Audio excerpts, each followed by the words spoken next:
Hi, welcome to Inspire Aspire, and today is our second episode with a very interesting teenager. As you all know that I am a life coach, I work with children, teenagers, the youth and women, and my aim is to help people become a better version of themselves. So today I have someone extremely special, a teenager who I'm very deeply connected to. She's my daughter KRISHA.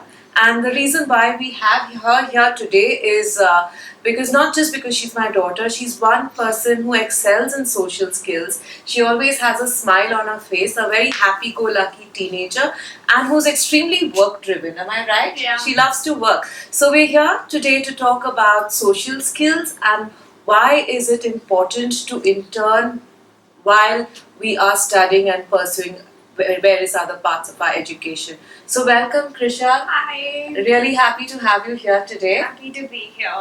Okay. So KRISHA was working at Sage Farm Cafe during her holidays, and I went there to visit her to see how she was doing, and I was extremely happy to see how effortlessly she was waiting on people, taking orders, smiling, doing her job so well, and I was really, really proud. So that's when I said that yes, we need to put this out there and have a lot of children take up different jobs and roles. So KRISHA, can you please first start by telling a few things about yourself and then we'll move on to your. I am KRISHA. I'm in grade 10. I take commerce and I'm in Santa Maria International School.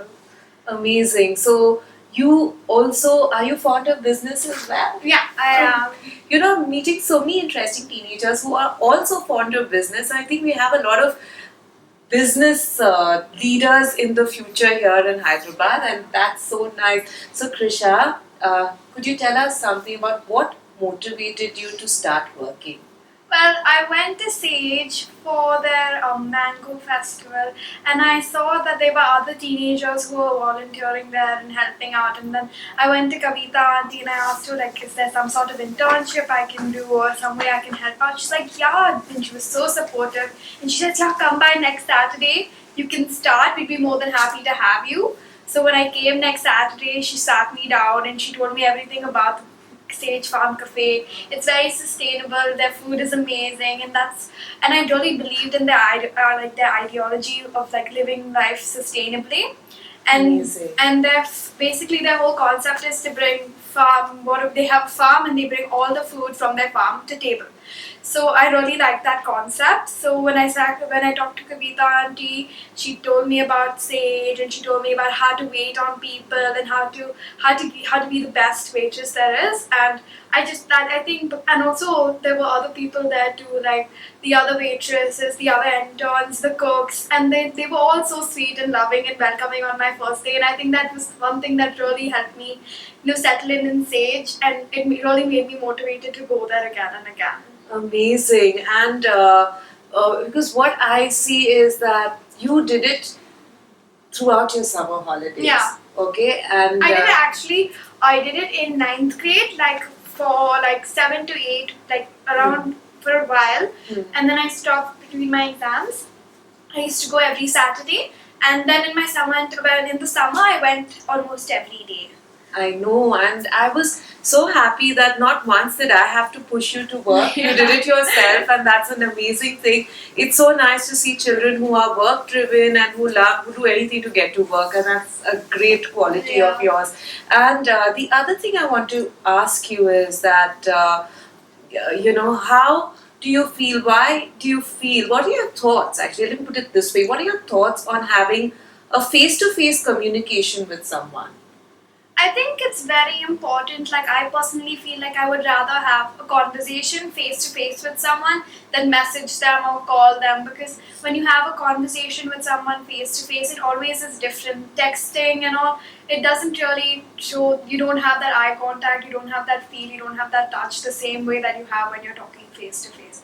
So I think it's really important to have face-to-face conversations, and once in a while we should avoid talking on the phone and texting and all, and we should try and have a conversation with your mom or your dad or your friends and your teacher or anything. Just talk to them, just find out how they are. And That's so nice, and I know you practice that as well. Yeah. I know you do it because the reason why I brought up this topic about face-to-face conversation is, again, a lot of clients come back to me saying that their kids don't look them in the eye. They're not able to talk to people. They're constantly on their phones. So what's happening with the generation today is that because our phones and our gadgets are such an integral part of our life, we are very comfortable communicating with an inanimate object, because you're typing and that's not reacting to what you're saying. So but when you have a face-to-face conversation, you're actually connecting with the Yeah, person. true. You're forming a deep connect.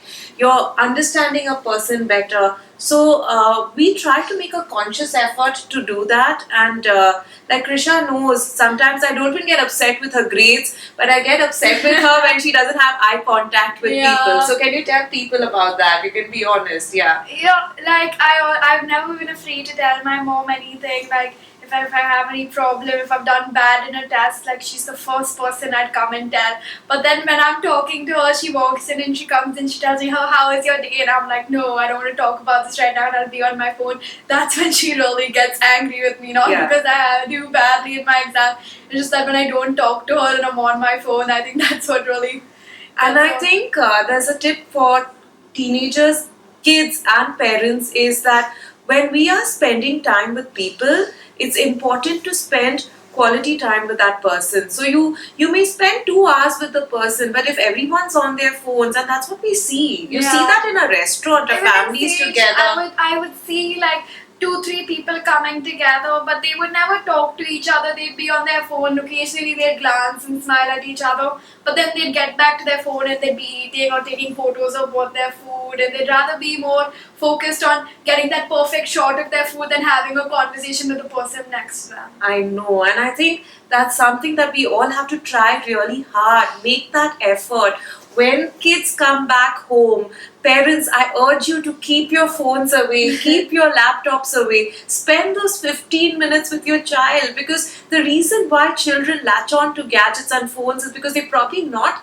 We need to be probably more stimulating and more interesting and engaging than the phone call. So that the minute we put that energy in our children, the minute we talk to them, welcome them, find out how was their day, enjoy the moment with them. And sometimes it's good to be friends and put the parenting aside and just connect with your teenager. So I think that's really, really important. And I also, at times, the anxiety does come in of a mother during exams, but I think that's fine. But I think today's learning is that we need to spend quality time with people, value relationships, keep the phone away, and enjoy this one-on-one conversation. So I'm so fortunate you are made this way, where you connect instantaneously with people. And is there anything else that you would like to share on how people should prioritize time, especially children during exams? What is your take on it? I mean, like until last year, I never gave too much of thought to my exams. Like I'd wait until the last 1 week and I'd give my 100% then. But then now that I realize that now I'm in 10th grade now, I realize you can't leave can't things do to the that. last minute. Like there's so much you need to do and there's so much you need to cover.